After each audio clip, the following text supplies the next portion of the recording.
Мен дзюдодан аға бапкерімін, жастар арасынан құрама команданың.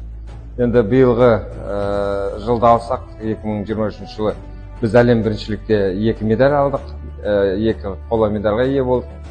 Ол Орынбасар Талғат және Рахметқали Жанарыс. Одан кейін біз жақында ғана осы 18 мен 19 қарашада Өзбекстан мемлекетінде Ташкент қаласында Азия біріншілігі болды. Ол жерде де балалар жақсы күресті. 5 алтын медальға ие болдық, 2 күміс, 4 қолаға.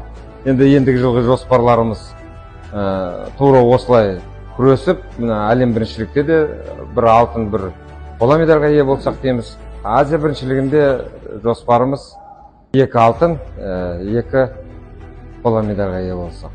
Оқу жаттықтыру жұмыстарын шетелде өткізсек пе деп ойлап отырмыз. Жапон мемлекетінде, басқа да